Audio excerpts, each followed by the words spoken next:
के एक छोटे से गांव मीरपुर में एक बार पंचायत बैठी। विषय था गांव का सबसे बड़ा मूर्ख कौन है। बात सुनने में थोड़ी अजीब है, लेकिन मामला बहुत संजीदा था, क्योंकि कुछ महीनों से पड़ोसी के गांव वाले मीरपुर वालों को मूर्खपुर वाले कहने लगे थे। अब और नहीं, गांव की प्रतिष्ठा दांव पर है। पड़ोसियों गांव के लोग हमें मीरपुर वालों की जगह मूर्खपुर वाले कहने लगे हैं। हम चाहें कितने भी बुद्धिमान और पराक्रमी क्यों न बन जाए, लेकिन दूसरे गांव वाले हमारे गांव को मूर्खपुर के नाम से ही संबोधन कर रहे हैं। इसलिए आज हमें तय करना होगा कि असली समस्या किस में है और कहाँ है, जिससे बाकी मूर्खता फैल रही है। इसलिए हमें मूर्खों का पहचान करना होगा और मूर्खों की पहचान के लिए हमें मूर्खता का प्रतियोगिता करानी पड़ेगी, जिससे यह साबित होगा कि सबसे बड़ा मूर्ख कौन है और उसे देख बाकी के लोग सीखने की हमें क्या करना चाहिए। अगले दिन गांव के सभी आदमी, औरतें और बच्चे पंचायत पहुंचे, यह देखने के लिए कि गांव का सबसे बड़ा मूर्ख कौन है। मेरा नाम कन्हैया लाल है। मैंने अपनी प्रेमिका को खुश करने के लिए पेड़ से लटक कर लंबी चौड़ी कविताएं पढ़ी। वह नीचे खड़ी उछल उछल कर खूब हंस रही थी, लेकिन जब मैं पेड़ से नीचे उतरा तो वह मेरी प्रेमिका नहीं, उसके पिताजी बैठे थे। मेरा नाम मोहन है। मैंने अपने खेत में एक बार अंग्रेजी खाद डाली ताकि फसलें अंग्रेजी उगेगी और मोटी रकम में बिकेगी, लेकिन असल में वह खाद अंग्रेजी नहीं, नकली पाउडर था, जिससे मेरी फसलें बर्बाद हो गया।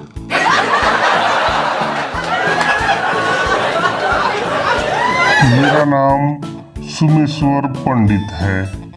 एक बार मैं शादी कराने पहुंचा। मैंने सोचा कि जितना ज़्यादा मंत्र बोलूँगा उतना ही ज़्यादा मुझे पैसे मिलेंगे। मैंने मंडप में बैठे वर वधू के नाम से मंत्र न बोल के खुद के नाम से रात भर मंत्र पढ़ता गया। बाद में बारातियों ने मुझे खूब पीटा। मेरा नाम लोटन कुमार है। मैं एक बार बकरी की दूध निकाल रहा था। काफ़ी देर दूध निकालने के बावजूद बर्तन में दूध के एक बूंद भी नहीं गिरा। तो मैंने यूं झांक कर देखा तो वह बकरी नहीं बकरा था। तब भी मैंने दोहता रहा, क्योंकि हार मानना मेरी मूर्खता होती। मेरा नाम रामू है। मैंने एक दुकान खोला। दुकान चल नहीं रही थी, तो मैंने एक बाबा को हर रोज़ 100 रुपये चढ़ाता रहा ताकि मेरी दुकान चल सके। इस चक्कर में दुकान की सारी पूंजी मैंने बाबा को दे डाला और बाद में पता चला कि बाबा के भेष में गांव के हरिया था, जो कपड़े बदल कर बैठा था।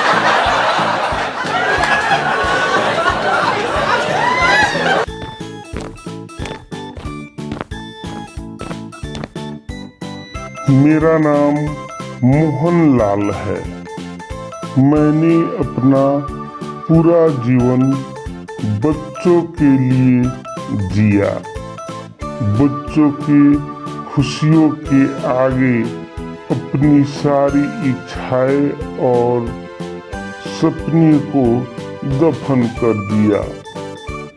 बच्चों को बड़ी लाड प्यार से पाला पोसा, खुद न खाकर उसे खिलाया, खुद ठंड में बिना कपड़े को कपता रहा, लेकिन बच्चों को रजाई के अंदर सुलाया।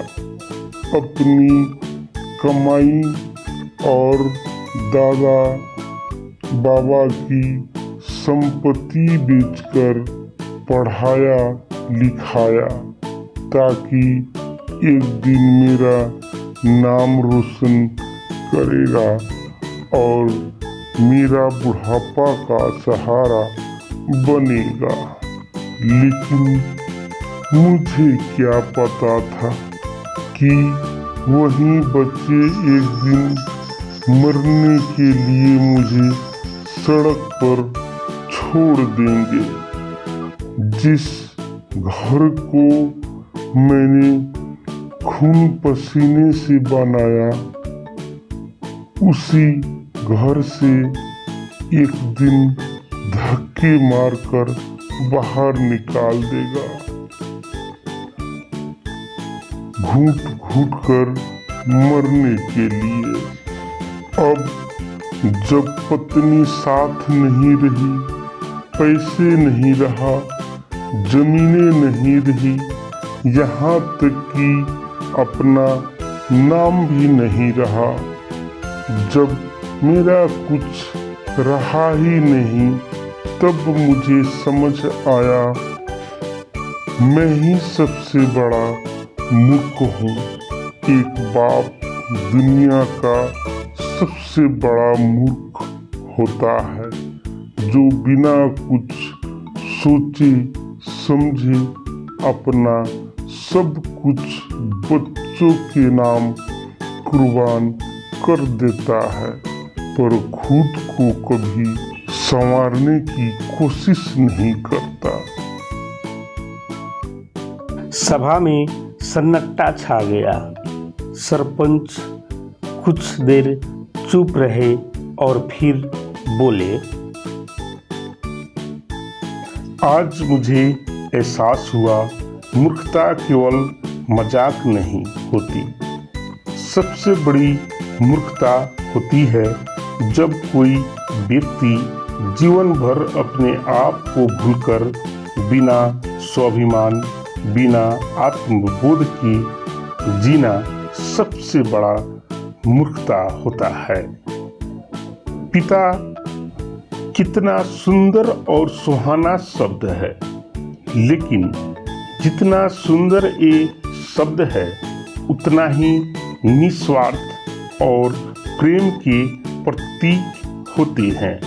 माँ की ममता दिखती है, लेकिन पिता का प्यार अक्सर त्यागों में छुपा होता है। एक पिता जो अपने बच्चों की उज्जवल भविष्य और खुशियों के लिए अपना सब कुछ दांव पर लगा बैठते हैं। हम आप सब एक पिता है। अगर यही अगर नहीं है तो एक दिन जरूर बनेंगे, और वह बच्चा सब कुछ देख रहा है कि आप अपने माता पिता के साथ किस तरह का व्यवहार कर रहे हैं, और जो आप अपने माता पिता के साथ करेंगे, वह भी आपके साथ वैसा ही करेंगे।